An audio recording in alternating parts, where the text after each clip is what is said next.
Il est 18h30, bonsoir tout le monde, vous regardez On n'est pas des pigeons et vous avez bien raison. Alors pendant les prochaines semaines, on a décidé de sortir de notre studio et d'aller à votre rencontre. Et quoi de plus normal qu'un marché finalement pour aller à la rencontre du consommateur. Et vu l'heure, moi je vous propose de passer à table. Madame. Bonjour monsieur. Bonjour madame, je ne vous demande pas si vous avez du pain, vous ne vendez que ça. Exactement. Par contre une petite baguette, moi ça me plairait bien. Oui, une baguette artisanale, voici, cuite sur feuille de bois. Vous êtes sûr que c'est pas une congelée? Tout à fait Vous sûr. me le garantissez? Garantie. Top là. Top là. Ok, non parce que vous savez que ça existe hein, les baguettes congelées. Ça gâche un peu le métier. Ça gâche le métier, vous le dites, ça gâche peut-être le goût aussi. Parce que vous savez que dans cette émission, nous, on adore tester absolument tout. Baguette compris, artisanale ou baguette surgelée. À vous de choisir, monsieur, dame. Alléchante et dorée à souhait, imaginez à présent son chaud parfum, son croustillant et sa tendre mie. Ici, il n'y a pas photo, la baguette ravit les papilles. Elle est plus moelleuse à l'intérieur, elle est plus croustillante, c'est un autre goût, tout à fait. C'est ça. La surgelée, vous avez déjà essayé Non, sûrement pas, non. C'est bien sûr pour entendre ça que Franck Duvet se démène dans son atelier jour et nuit. Il est français, alors vous pensez bien, la baguette, ça le connaît. Rien que pour elle, il y met son temps et les meilleurs secrets de fabrication. Je vais mélanger la pâte pendant 6 minutes et on va appeler ça une fermentolyse. Et on va laisser poser 30 minutes. Ce qui va permettre à apporter à la baguette en fin de cuisson une mie beaucoup plus alvéolée, une croûte aussi beaucoup plus croustillante. 1 heure de préparation, 12 heures de pause, 1 heure encore pour façonner et cuire. Et quand ces dames sortent du four... Oh, magnifique. Elles sont bonnes. La différence ici, c'est vraiment le pétrissage. Prendre le temps de la faire, en fait. Je dis une bonne baguette, pour moi, elle doit avoir au moins 12 heures. Et puis vient l'indice suprême. En fait, elle chante. Voilà, donc là, la baguette est en train vraiment de crépiter ou de chanter. C'est très agréable. Que dire des surgelés après cette démonstration? Cet épicier reconnaît que leur seul mérite est de pouvoir être cuite à la demande, à toute heure. Il n'y a pas de pertes inutiles. Le pain est vendu juste sorti du four. Cela dit. Notre baguette va se conserver, bien entendu, moins longtemps. Pourquoi? Parce que le fait qu'elle vient d'être cuite, elle va, à long terme en tout cas, avoir une tendance à durcir plus qu'une baguette traditionnelle. Par contre, je suis convaincu que quand j'arrive à 19 h et que je prends ma baguette ici, qu'elle sera tout aussi fraîche qu'une baguette qui est sortie à 5 h du matin dans une boulangerie. Ça, c'est sûr. Jusqu'ici, pas de problème. Là où cela devient interpellant, c'est que des boulangers eux-mêmes se fournissent en baguettes surgelées. Nous sommes chez un grossiste de produits de boulangerie. Le métier, nous dit-il, manque cruellement de main-d'œuvre et il faut faire des choix. Un boulanger préférera faire sa viennoiserie, faire ses belles tartes, des beaux bavarois, des belles verrines, que la baguette n'est finalement qu'un petit pourcentage de vente. Nous n'en saurons pas plus, mais la meilleure façon de se faire une idée est encore de faire un test. Nous achetons des baguettes chez 5 boulangers différents et nous les apportons à notre artisan de tout à l'heure. Les numéros 2 et 3 sont des surgelés, mais notre boulanger l'ignore. Premier test, visuel. D'emblée, il les identifie. Là, je suis pratiquement sûr à 100% que c'est une baguette surgelée. C'est acheté malheureusement dans des usines qui font leurs baguettes à base d'améliorants.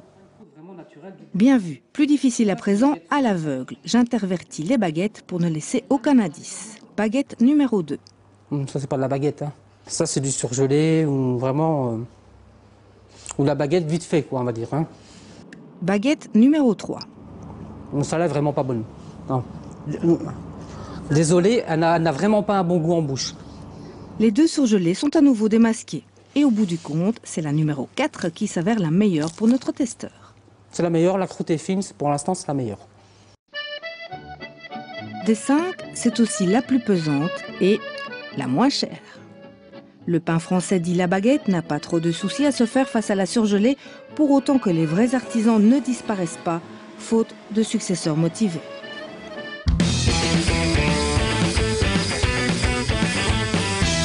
Avec une bonne bière, qu'est-ce qu'on vous sert? Eh bien, pourquoi pas des escargots? Ça va ensemble, ça, bière et escargot? Oui, pourquoi pas. Pourquoi oui, pas si, Bon, ouais, en même temps, on va essayer de trouver le raccourci. Voilà. Alors attention, méfiez-vous quand même quand vous achetez des escargots en magasin. Les escargots que vous achetez ne sont peut-être pas des escargots. La plupart sont des acatides, des gros mollusques gastéropodes venus de bien loin, mais certainement pas de chez nous. On ne nous prendrait pas pour des pigeons sur ce coup-là. C'est un reportage de Jacques Gray. Pour ces courses aux escargots, nous nous sommes rendus dans 3 supermarchés pour y acheter des escargots sous toutes les formes, surgelés, en conserve ou emballés sous vide. Au total, 8 produits différents et une surprise, à y regarder de plus près, seulement 2 emballages renferment de vrais escargots. Dans les autres, on trouve des acatines. Pour éclaircir ce mystère, direction l'escargotière de Warnant. Ici, par saison, on produit 800 000 escargots du type gros gris. Rien à voir donc avec l'acatine qu'on trouve dans les magasins. Donc, l'acatine, c'est un mollusque gastéropode comme la limace par exemple, mais qui n'est pas de la même famille, c'est une famille différente. Alors l'acatine vit dans les régions équatoriales, donc évidemment elle ne vit pas par ici, et elle a aussi une coquille en forme de cône, comme ça elle n'a pas une coquille ronde comme l'escargot. Et voici à quoi ressemble une acatine. Différence avec l'escargot de chez nous, l'animal est plus foncé, sa coquille est conique et c'est donc souvent ce genre de bestiole qui se retrouve dans les assiettes. On essaye un peu de tromper le consommateur en remettant ça dans des coquilles d'escargot et en vendant ça comme escargot à la bourguignonne, et alors que ce n'est pas un véritable escargot. Les acatines sont aussi plus grosses que les escargots ? Oui, les acatines adultes font 500-600 grammes, elles deviennent vraiment très grosses. Et ça arrive encore qu'elles sont coupées en morceaux pour être revendues soit en morceaux dans les coquilles ou en boîte.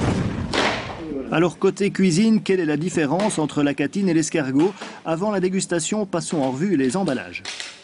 L'escargot à la bourguignonne et l'escargot de Bourgogne, c'est différent. La bourguignonne étant la préparation, le beurre à l'ail. Alors ici donc il est indiqué escargot de Bourgogne, là donc c'est sûr que c'est de l'escargot. Mais parfois le contenu de ces préparations réserve des surprises. Contient du lait, déjà c'est étonnant que ça contienne du lait, céleri, des mollusques, peut contenir des traces de gluten, de crustacés, d'œufs, de poissons et de soja. Donc là je ne sais pas ce qu'ils font avec tout ça, c'est vraiment étonnant, je suis aussi surpris que vous.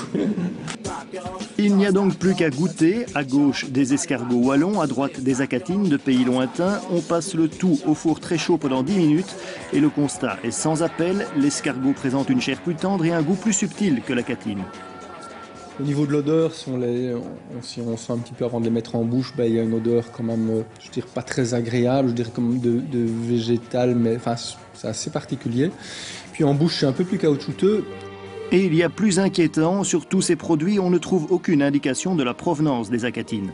Outre, je veux dire, la qualité en elle-même, il faut savoir que les escargots, les gastéropodes sont des bioaccumulateurs qui peuvent, je veux dire, emmagasiner des métaux lourds. Donc ce serait quand même bien de savoir d'où viennent ces animaux. Moralité, le marché mondial de l'escargot aurait, semble-t-il, beaucoup à gagner en transparence et en traçabilité. Attendez, c'est tout mignon un escargot, on mange pas ça. Oui, Carlo. ceux-là ils sont vraiment très très très mignons, mais ce sont des escargots domestiques. Oui, c'est ça. C'est un peu comme si on mangeait son propre hamster. Revenons aux acatines, il faut quand même bien être conscient que ce genre de bestiaux a une taille énorme. Hein. Oui, mais surtout donc ça veut dire que quand on a introduit...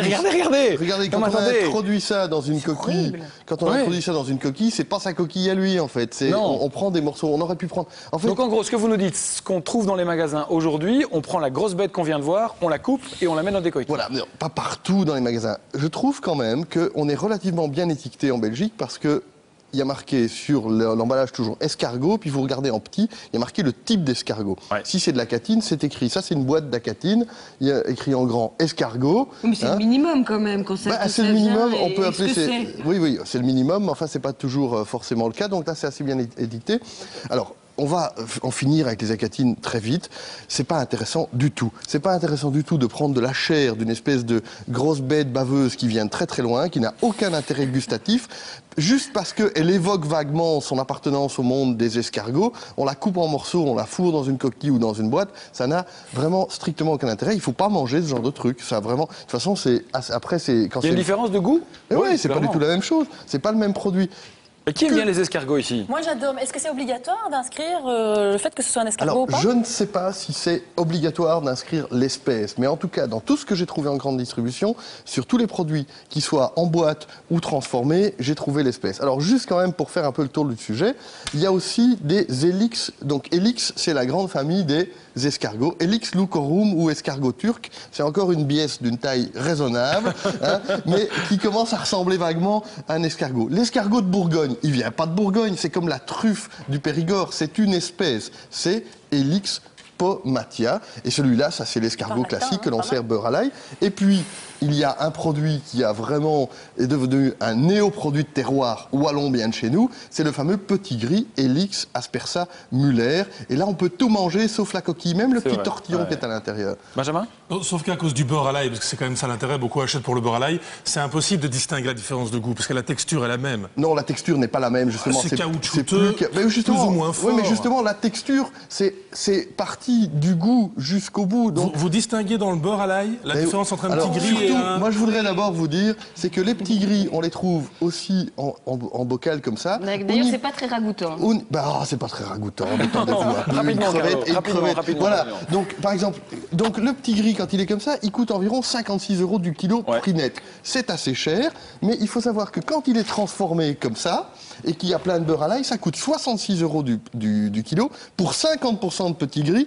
Donc ça veut dire qu'on paye le beurre 60 € le kilo. Ouais, donc toujours très attention, dès qu'on achète des produits transformés, eh bien on paye très très cher pour de la qualité certes, mais très très cher. Et là, donc voilà, faisons un petit peu attention. Mais j'ai envie de dire, puisque le petit gris est un produit local, qu'on a développé en Wallonie, qui s'est bien acclimaté, et que c'est vraiment un produit savoureux, si tant est qu'il faut manger de temps en temps des escargots pour varier un petit peu nos entrées, etc., mangeons ce genre de choses. Et à noter que depuis 2009, si je ne m'abuse, il n'y a plus de label de qualité escargot fermier. Non, mais ça n'existe c'est plus. La grande tragédie de nos régions. Et attention, en Flandre, ils se sont bien réveillés. C'est que les labels, les IGP, les AOP, ça n'existe pas beaucoup. Et il faudrait vraiment commencer à s'occuper de ça en Wallonie et à Bruxelles. Merci Carlo.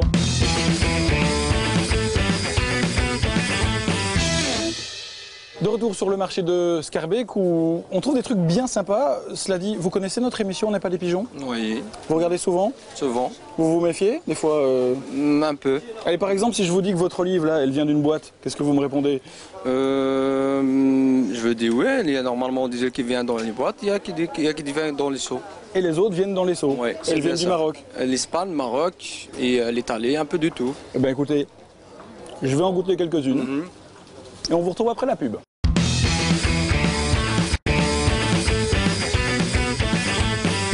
Deuxième partie d'On n'est pas des pigeons avec des vraies bonnes frites du marché. Monsieur et dame, excusez-moi de m'insérer entre vous deux, j'espère que ça ne pose pas de problème.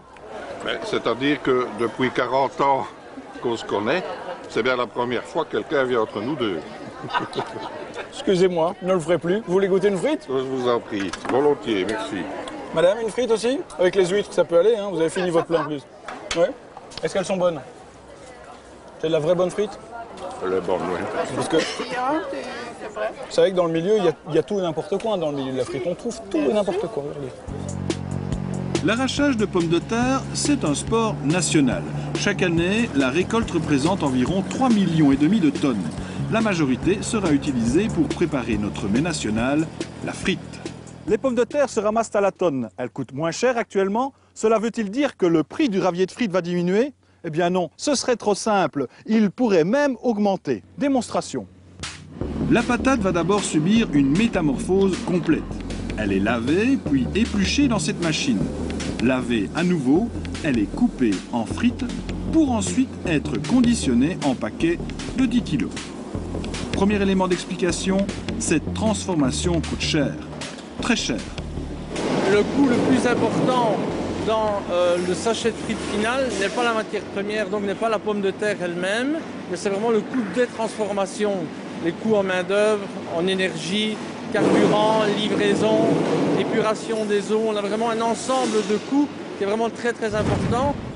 Et ça continue chez le friturier. La pomme de terre poursuit sa transformation. Elle rétrécit, et pas un peu. Regardez, avec 1 kg de pommes de terre, on produit 500 g de frites crues. Et, nous avons fait le test, lorsqu'on les prépare dans les règles de l'art, en 2 cuissons, il reste un ravier de 274 grammes. Voilà qui augmente les frais, mais ce n'est pas ça le plus important. On a les graisses qui ont doublé en quasiment 5 ans, le prix du matériel augmente sans cesse, le prix de l'énergie, le gaz, l'électricité, le prix des emplacements, les loyers, le prix du personnel, les charges, tout ça fait qu'en fait on ne sait pas descendre le prix des frites. Récapitulons. Les bénéfices des intermédiaires et les coûts de transformation de la pomme de terre représentent 95% du prix d'un ravier de frites. Reste donc 5% pour la pomme de terre qui n'intervient que pour 10 petits centimes dans un ravier de 2 €. 30 centimes vont à l'éplucheur et 1,60 € au friturier. Voilà pourquoi on pourrait même en arriver, et oui, nous sommes en Belgique, à une situation tout à fait surréaliste. Une forte diminution de la pomme de terre en tant que telle n'aura presque pas de répercussion dans le coût d'un cornet. Et il se pourrait même qu'avec une baisse du prix de la pomme de terre, le cornet de frites augmenterait en prix de vente parce que tous les autres frais auraient augmenté entre-temps. La logique est imparable, mais c'est tout de même triste de savoir qu'il y a si peu de pommes de terre dans un ravier de frites. C'est pas si triste que ça finalement, parce qu'on l'a bien compris, quand le prix des pommes de terre augmente, le prix du sachet de frites n'augmente pas de façon aussi proportionnelle, donc ça c'est plutôt une bonne nouvelle. Ce qu'on a bien compris aussi, c'est que lorsque le prix des pommes de terre diminue, eh bien le prix du sachet de frites ne diminue pas forcément. C'est ce qu'on appelle l'effet moule. Alors pourquoi l'effet moule? À croire que le destin des frites est éternellement lié à celui des moules. L'effet moule en référence aux moules de Zélande, parce que c'est exactement le même principe. Quand les moules diminuent en Zélande, eh bien le prix ne diminue pas forcément chez les restaurateurs qui vendent des casseroles de moules. Par contre, effet inverse, quand le prix des moules augmente, eh bien là, le prix augmente aussi chez les restaurateurs. Alors l'explication, il faut la voir où? Eh bien, on va dire que chez les restaurateurs, ils conservent le bénéfice acquis. Comme ça, lors de la prochaine augmentation, ils ne vont pas augmenter le prix de la casserole de moules et donneront l'illusion d'être moins cher que chez les concurrents. Donc, c'est plutôt bien calculé et c'est plutôt efficace puisque ça fonctionne. Ici, sur les intermédiaires qui coûtent cher, on l'a vu. Exactement. Et donc, en imaginant qu'on revienne à la société ancienne où les frituriers ou frituries, je ne sais pas comment on dit, faisaient eux-mêmes, quand j'étais jeune, il y a très longtemps. couper leurs frites. Voilà. Certains le font, j'imagine que ceux qui ne le font pas, c'est pour d'autres raisons, c'est peut-être plus difficile, c'est de la main d'œuvre en plus. Alors je ne sais pas si au niveau du rapport coût-bénéfice, c'est plus intéressant de les couper soi-même. Ça coûte combien aujourd'hui un paquet de frites? Alors la dernière estimation, elle date de février 2011, elle a été réalisée par le CRIOC. Alors je vous propose de découvrir un petit tableau. Vous allez voir le prix du petit paquet de frites, 1,74 €, le paquet moyen 2,06 €, grand paquet 2,43 €. Et ça existe, on s'est posé la question, j'en ai déjà vu des super grands paquets de frites, 3,87 €. La sauce, 59 cents, et c'est surtout sur la sauce que les marges de bénéfices, elles ont lieu. Par contre, dans les concerts, les festivals, les événements publics, là, vous devez ajouter entre 1 et 2 € pour le paquet de frites moyen. Non pas parce que la pomme de terre, elle est chère, mais juste parce qu'on a envie de gagner beaucoup d'argent, et ça marche. Et est-ce que ça va encore augmenter, par exemple, dans les prochains mois? C'est fort probable. Toujours, selon une estimation du CRIOC, le prix du sachet de frites va augmenter et on va surtout le payer parce que, évidemment, on paiera le sachet un petit peu plus cher, mais surtout parce que la quantité dans le sachet, elle va diminuer. Oui, pour éviter que les clients avalent les frites de travers, les frituristes, plutôt que d'augmenter le prix, ils vont juste mettre un petit peu moins de frites dans le sachet. Donc, prenez directement le grand ou le super grand paquet, histoire de manger à votre faim. C'est tellement belge les frites, j'ai l'impression que peu importe le prix, on va quand même en manger. Oui, on ira quand même les acheter. Voilà. Ceci dit, l'odeur de frites froides sur le plateau. Oui, non, objectivement non.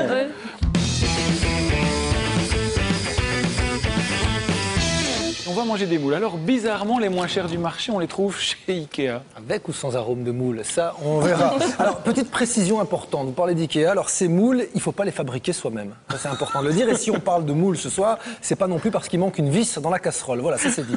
Des moules chez Ikea, tant qu'ils y sont, ils n'ont qu'à vendre de la crème solaire. Ils le font déjà. Bref, on va revenir à nos moules. Alors les moules de chez Ikea, les moins chers du monde, 5 € la casserole, frites comprise. Ah oui. Ah ouais, à ce prix-là. Alors regardez, dans Télémoustique cette semaine, voilà, on n'a pas mis S ni à moule ni à frite à 1 €. C'est un peu exagéré, il y a plus qu'une moule et il y a plus qu'une frite. Alors, cette opération, elle est limitée dans le temps. La quinzaine des moules chez Ikea, elle dure, Sébastien, 15 jours. Bien, et elle se termine cette semaine. Mais quand même, 15 jours, c'est une grosse concurrence pour le secteur de l'Horeca qui n'est pas très content en ce moment. C'est normal, 5 € chez Ikea. En moyenne, eux vendent les moules entre 20 et parfois 30 €. Ça peut aller très haut, donc ils sont pas contents. Mais c'est peut-être aussi surfait de les vendre à 20 ou 30 euros. Hein. Voilà, ça aussi c'est un problème. 5 euros, pourquoi finalement? Elles sont bonnes Est-ce que vous connaissez la différence entre une bonne et une mauvaise moule, Sébastien? La bonne moule, elle est... Mais moi, je ne la connais pas non plus, la Ok, différence. ouais. Jagré, lui non plus. C'est pour ça qu'il s'est entouré d'un professionnel et il est allé goûter tout ça pour nous. 18 € pour cette casserole de moule au restaurant, 5 € pour cette casserole de moule chez Ikea. Une différence de prix abyssale. Pour décortiquer tout cela, plongeons tout d'abord dans la casserole de ce restaurateur. C'est la classique avec du beurre, juste un petit peu d'assaisonnement. Mais il y a quand même 100 grammes de légumes plus ou moins, 50 grammes de beurre, du sel, du poivre. Et si on ne compte que les ingrédients, un moule frite coûte à ce restaurateur 6,30 €. Je vous propose maintenant d'aller tester la même chose pour 5 €. Vous y croyez? C'est possible, maintenant on verra comment elles sont et on verra quel goût elles ont.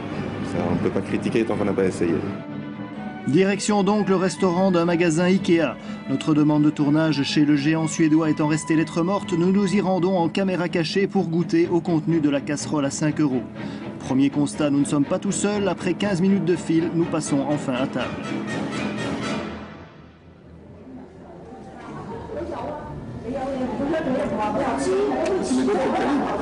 On m'avait dit que c'était des petites et elles sont aussi grosses que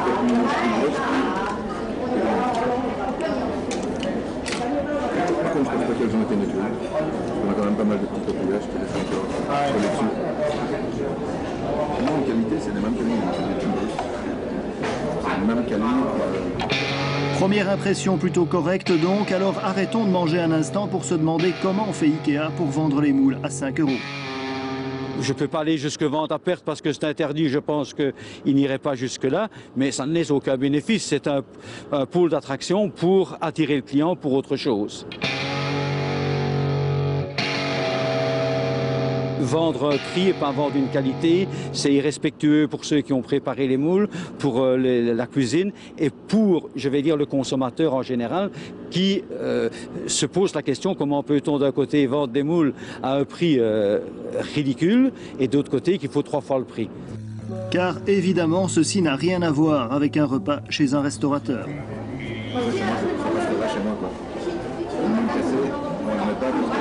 Elle a dû être ouverte. À mon avis, c'est pour ça qu'ils les ont moins chers. Il y a deux calibres.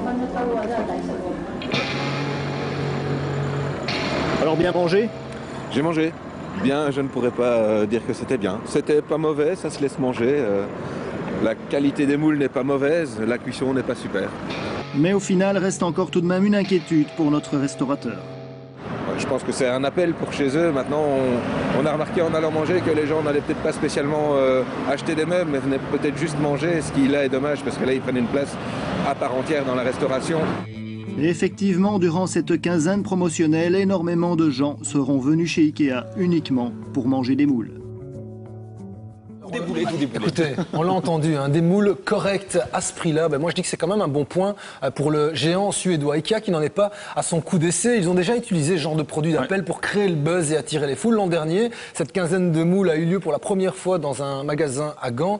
Résultat, Sébastien, 5 km de bouchons sur une section de la E40 entre Bruxelles et Gand. C'est ce qu'on appelle de l'excellent marketing commercial. Et ils ne se font pas que des amis avec ça, évidemment. Alors, pour le consommateur, évidemment, c'est tout bénef. Hein. Il est content. 5 € la casserole de moules pour des moules, on l'a entendu, qui ont une qualité correcte. Ça, le consommateur, il dit oui, évidemment. Dans le secteur de l'Horeca, là, par contre, on les digère mal, ces moules. Du côté flamand, notamment, il y a Horeca Vlaanderen qui envisage même de traîner Ikea devant les tribunaux parce qu'eux en ont vraiment marre, c'est pas la première fois.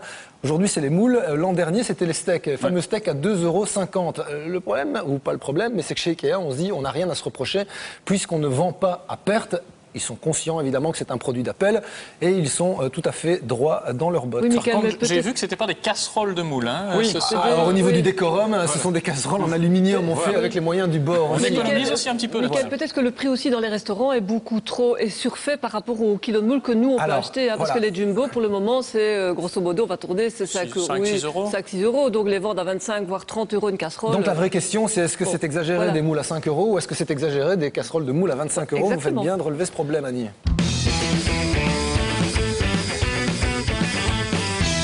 À peu de choses près, vous êtes ou vous allez passer à table. Ce soir avec Carlo, on va vous donner des idées de menus pas très chers. Oui, alors effectivement, on a pris du menu avec du produit que l'on appelle blanc, du produit sans marque. Mais il a une marque en général. C'est la marque du distributeur, la marque blanche. Voilà. Alors, c'est quoi un produit blanc par définition? C'est un produit de marque, mais simplement qui n'a pas tous les oripeaux du marketing habituel. Donc c'est un créneau. C'est devenu une marque en fait, les produits blancs, c'est-à-dire la marque des produits premier prix. Donc on ne peut pas vraiment parler de produits sans marque.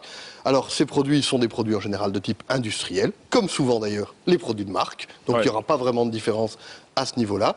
Et ce sont des produits d'accès de gamme qui sont parfois intéressants, parfois moins, et qui peuvent receler des surprises. Pas parce que c'est produit blanc que c'est pire, finalement. Non, c'est pas forcément pire, mais voilà, c'est pas forcément non plus les produits qui vont nous transporter d'émotions. Écoutez, on a fait un essai avec le traditionnel spaghetti bolognaise. Chouette. En achetant des produits blancs dans 3 grandes surfaces différentes. À la dégustation, tout de même, le directeur du Goemio. Comparaison des prix, comparaison du goût aussi, avec Baudouin Cartevels. Pour faire un spaghetti bolo produit blanc chez Lidl, il faut choisir les spaghettis Combino conditionnés en 750 grammes, la sauce bolognaise Combino en 830 grammes et le fromage râpé Emmental français Étoile d'Or en 200 grammes. Chez Carrefour, ce sont les spaghettis Carrefour Discount en 500 grammes, la sauce bolognaise Carrefour Discount en 840 grammes et le fromage râpé Emmental 200 grammes de la même marque. Enfin, chez Delhaize, la marque 365 pour les spaghettis en 1 kg, la sauce bolognaise en bocal de 830 grammes et l'emmental râpé en 200 grammes. Le goûteur du jour est un connaisseur puisqu'il s'agit du directeur du très réputé guide gastronomique Goemio. Et le cuisinier du jour, c'est votre serviteur qui, aidé par l'accessoiriste de l'émission, cuit les pâtes et réchauffe la sauce en suivant scrupuleusement les consignes de cuisson. On commence par le spaghetti bolo Carrefour, mais le dégustateur ne le sait pas, c'est une dégustation à l'aveugle. La viande, je la cherche, la sauce, c'est très épicé. Et le goût de la tomate, je le cherche aussi, donc c'est pas très concluant comme premier essai. Je vais pas dire que le fromage, je le cherche aussi, mais je ne sais pas s'il y a beaucoup de fromage là-dedans.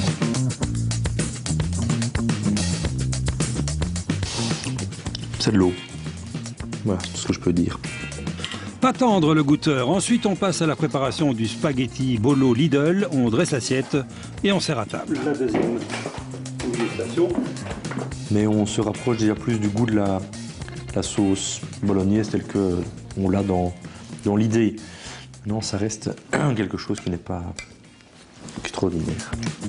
Pour le fromage, pas terrible non plus, mais un peu meilleur que le précédent.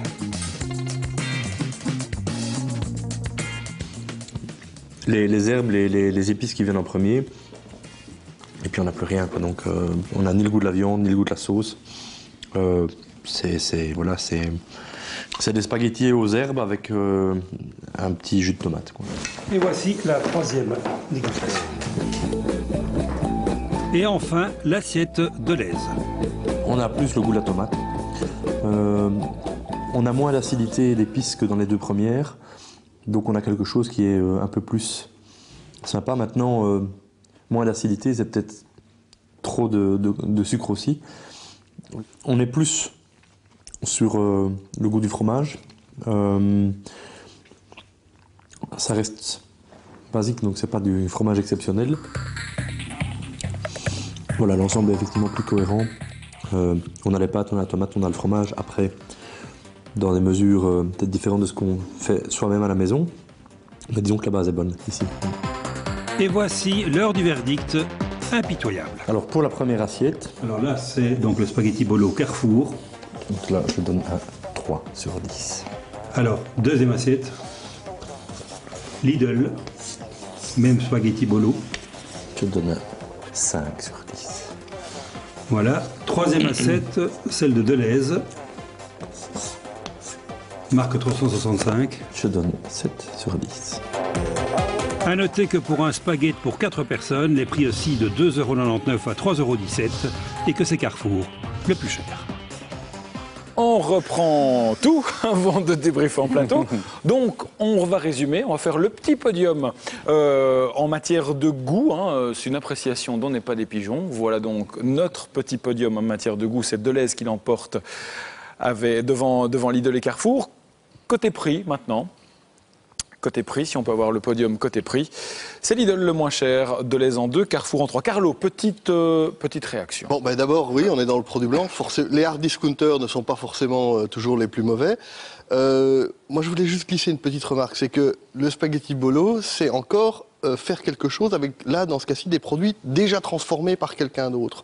On sera toujours plus près d'une certaine qualité en faisant les choses soi-même et on fera descendre encore les prix. Il y a déjà du fromage dans ces spaghettis, la tomate peut suffire, on n'est même pas obligé d'ajouter de la viande. On aurait remplacé la bolo par une boîte de tomates pelées produit blanc, on descendait encore et ça aurait peut-être été meilleur surtout, parce qu'il n'y a pas toutes ces épices dont parle notre intervenant qui lui envahissent un petit peu la bouche. Voilà. Ou en tout cas, on choisit de mettre les siennes d'épices. Alors, voilà. Oui, en tout cas, il faut féliciter les chimistes des fournisseurs de chez Delhaize.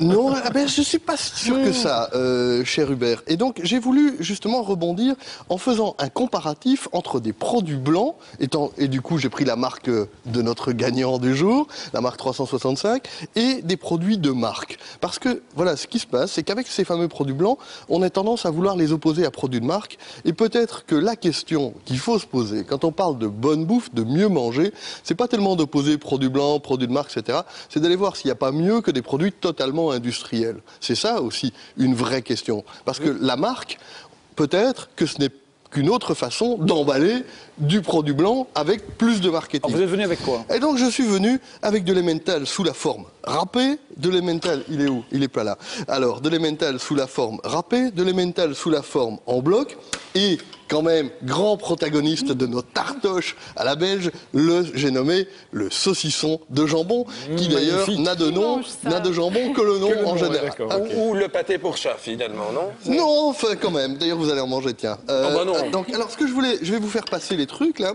et vous allez me dire, par exemple, je suis parti de cet emmental râpé. Hein, cet emmental râpé, je vous le fais passer, mais goûtez un peu, goûtez, mettez vos doigts dedans.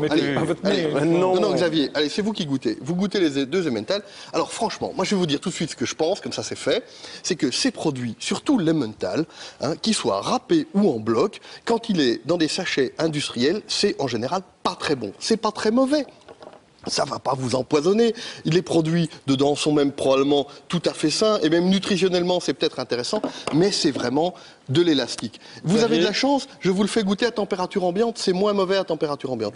Mais ce que je veux vous dire, et c'est pas très bon dans les deux cas. Pas très bon dans les deux cas. Faites passer, empoisonner un animateur qui doit pagayer demain. C'est pas mauvais, hein, mais voilà. c'est pas très bon. Non, mais justement, ça n'empoisonne pas. Ça reste un produit de qualité nutritionnelle acceptable. Mais ce que je voulais vous dire, c'est que là-dedans se niche un produit à à un prix, je prends mes notes, ça va apparaître sous vos yeux ébahis également, un produit à 4,85 €. Ouais. L'emmental râpé 365 et l'emmental râpé de marque entre mots à 15,90 € le kilo. On parle de prix au kilo. On a un ratio entre ces deux produits de 1 à 3. Alors, je vous donne le temps pour le saucisson. Alors, le saucisson, écoutez, goûtez-le. Il y a une légère différence de composition.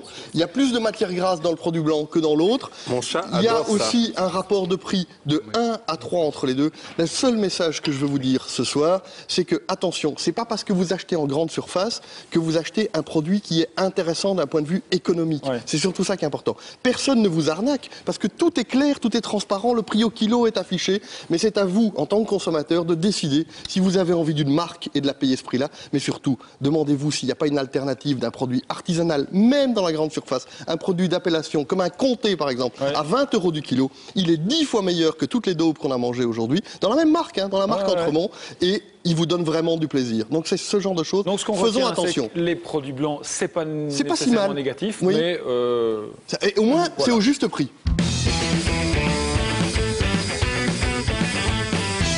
On s'arrête un court instant dans cette émission, une petite pause, quelques pubs et surtout, méfiez-vous des marchands de tapis, comme on dit. Pourquoi? Qu'est-ce que vous avez contre les marchands de tapis? Non, rien, finalement, non. À tout de suite.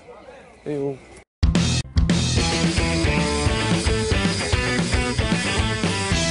Allez, on est déjà de retour pour la troisième et dernière partie d'On n'est pas des pigeons. Merci de nous rejoindre. Les pigeons sur le marché de sortie. Et c'est l'été, et il y a plein de belles couleurs, et moi ça me fait plaisir. Cela dit, sur un marché, il y a peut-être des demandes insolites. Monsieur, est-ce qu'on vous demande, est-ce que le consommateur qui vient vous dire bonjour le matin, faire ses courses, vous demande des choses particulières? Oui, il vient le matin, mais beaucoup, il vient à la fin du marché. Pourquoi? Elle demande les fruits un peu meilleurs pour manger. Parce qu'ils ne savent pas les acheter, ils préfèrent vous les demander comme ça? Seulement pour demander. D'accord. Et beaucoup, il vient à la gare du Midi, à Grand Marché à la gare du Midi. Ok, parce que c'est vrai que les consommateurs ont des demandes un peu particulières. Ça a toujours été, mais là on a l'impression que ça s'accentue. Regardez, c'est un reportage de Céline Liégeois. Cette brasserie propose des fondues bourguignonnes à volonté pour 17 €. Je rejoins 2 amis qui ont déjà passé leur commande. Me voici à l'image. Puisque c'est à volonté, on peut peut-être partager? Je peux prendre dans leur assiette comme ça? Je peux avoir une assiette pour manger avec eux ou pas? Oui, comment? Ben, je sais pas, on pourra en prendre 2-3 morceaux avec eux, mais non. Le serveur se demande s'il a bien entendu avant de refuser.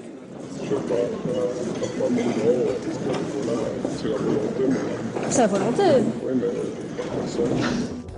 Je tenterai encore le coup de la carafe d'eau. Ce sera non, mais après avoir posé la question au patron. La crise a-t-elle influencé nos comportements? Depuis 2008, les Belges voyagent moins, épargnent davantage, traquent les promotions. Et pour obtenir une réduction, tout est bon. Le buffet, il est à tel prix, soi-disant un exemple 11 €, donc pour le chaud et pour le froid. Donc un client, il mange seulement le froid. Après, quand il demande l'addition, il veut que le buffet soit divisé sur 2, c'est-à-dire il veut payer 5,50 €. Parce qu'il n'a pris que du Parce qu'il n'a pris que le buffet froid. Parfois, il y a des gens qui vont plus loin et qui vous disent carrément « Vous avez droit à goûter une praline ?» Ben, oui, ben alors vous considérez que c'est la vôtre et vous me la donnez. Si certaines demandes font sourire, d'autres mettent franchement mal à l'aise. Dans ce restaurant, je tente de commander un plat pour 2. J'ai une petite question. Est-ce que les entrecôtes, je suppose que c'est des gros morceaux? Est-ce que vous faites des entrecôtes, une entrecôte pour 2? C'est possible? Non. Ok, bon. C'est le côte à l'os qui est grand. C'est la côte à l'os. Et ah oui, mais ça c'est prévu pour 2 personnes, ça. La côte à l'os. C'est plus grand que l'entrecôte. Et ça, vous feriez, on préfère pour 2 par exemple? Une côte à l'os pour 2? Non, d'accord. Le serveur semble franchement gêné et refuse. Son collègue acceptera par contre volontiers de me donner une 2e cuillère pour partager un dessert. Parfois, les gens, vraiment, ils mangent bien. Tu passes près d'eux, ils ont bien mangé, les assiettes sont vides. Tu leur dis, ça a été non. Pourquoi? Qu'est-ce qui s'est passé? Je suis passé près de vous plein de fois. Non, c'était pas bon. Si vous pouvez faire un geste, faire un petit 25%. Quand les gens commandent une bouteille de vin à la carte des vins, on va dire à 35 €, et puis qu'ils arrivent, ils disent « Ah mais non, c'est l'étudiante, elle s'est trompée, on avait demandé le vin maison à 18 ». Il est déjà arrivé que les clientes viennent avec leur petite boîte de coloration et nous demandent de leur faire le service, mais bien sûr avec la réduction qui va avec. Ou aussi les clientes arrivent avec leur petit shampoing et demandent qu'on les utilise alors qu'on leur propose tout de même une gamme de 13 shampoings différents. Mais la palme revient aux clients qui demandent un sandwich en apportant leur propre pain. Nous avons fait le test. Excusez-moi, en fait, c'est un peu délicat, mais j'ai ma baguette avec moi. Ça vous embêterait de la mettre dedans, c'est vrai? Et vous faites comme un sandwich volontiers, oui, ça vous embête pas? Simplement un petit peu de beurre. Ben non, c'est déjà très bien comme ça. Et voilà, la vendeuse a accepté. Je n'ai payé que le prix du jambon. L'adage dit que le client est roi, en effet, mais les commerçants ne manquent pas de souligner le comportement sans gêne des clients. Ces pratiques existent de plus en plus, mais de là à oser le faire, je ne sais pas autour de la table qui oserait rentrer avec sa baguette pour demander de l'américain. Jamais j'oserais faire ça. En plus, on lui fait parce qu'elle est toute mignonne, Céline. Mais imaginez que moi j'arrive comme ça. Bah si, on vous la donne. On vous donne moi, tout. je vous le sers tout de suite. C'est la caisse. On vous donne absolument tout.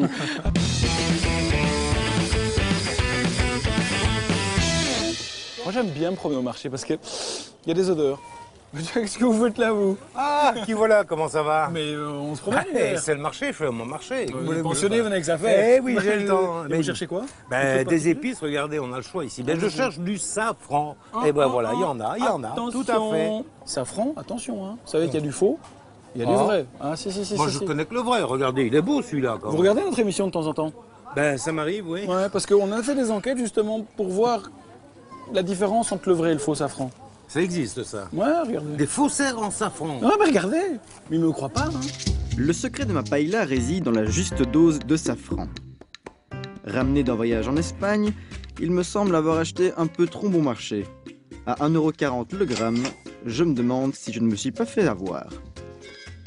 Allez, direction l'herboriste histoire de dégoter un échantillon de safran chez un spécialiste. Bonjour, que puis-je pour vous?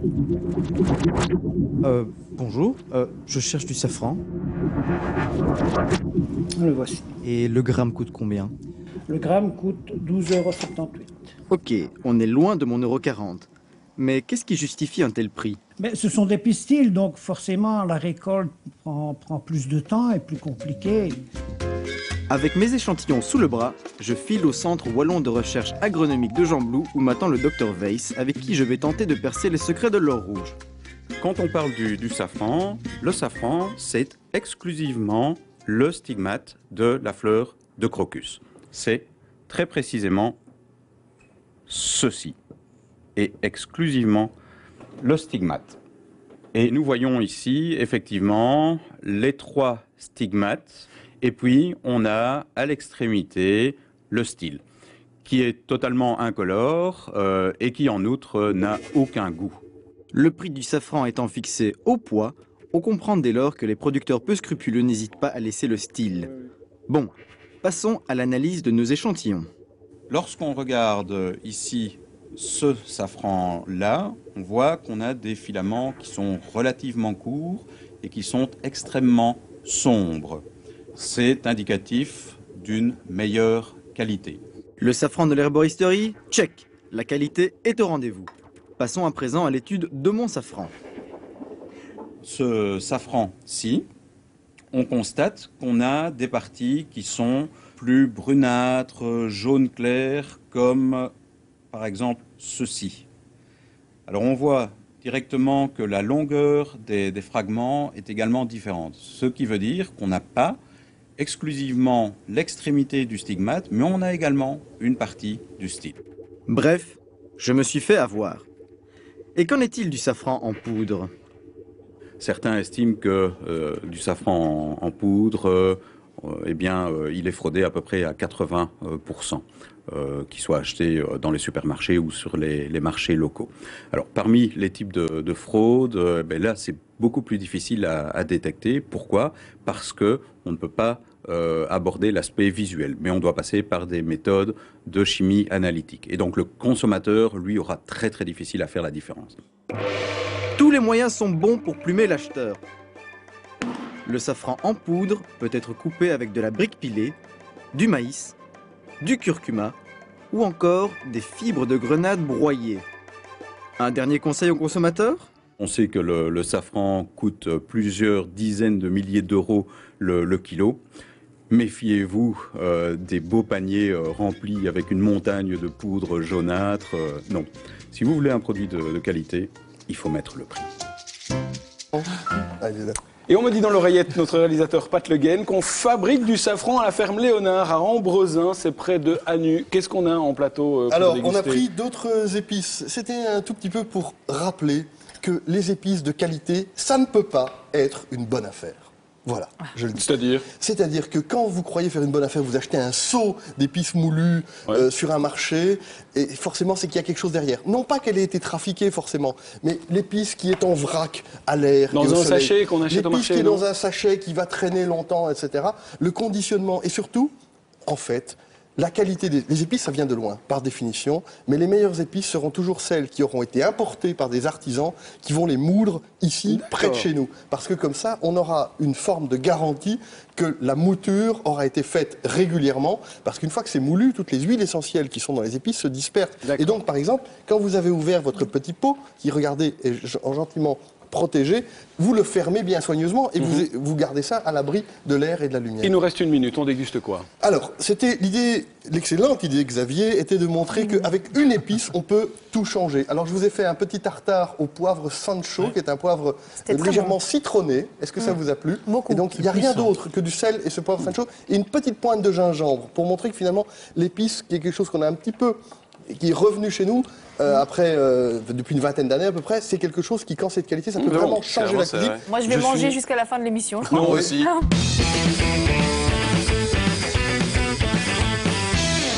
On n'est pas pigeons, c'est génial. On n'est pas des pigeons. Mais les On filles, n'est pas des pigeons. je n'ai encore rien dit. Mais ouais. Suzy, Oui, qu'est-ce que je vous parle faites? beaucoup, moi. Bon, c'est donc la fin de cette émission. Merci de l'avoir suivie. Suzy, vous regardez l'émission? Toujours. Et Eh bien, ça porte ses fruits parce que j'envoie des produits. Sauf le mardi parce qu'on vient au marché. Oui. non, mais c'est le soir, hein, le marché. Moi, je regarde le matin, le Oui, soir. non, Moi, je regarde Les tout le temps. Vous regardez, c'est le principal. Et vous? Tout le temps. Moi pas. Vous regardez pas? Non, mais on lui dit. Vous êtes le maillon faible. Ouais. Merci d'être Mais on venu. me- mais on me le Merci dit, d'être venu. voilà. À la prochaine. Moi, je termine avec mes deux copines, Suzy et Malou. En attendant, belle soirée à vous et à demain, 18h30. On va où, les filles? Merci, Allez, on va parler. On va boire un pot. On va boire un pot. Mais voilà la belle idée. On va boire un pot.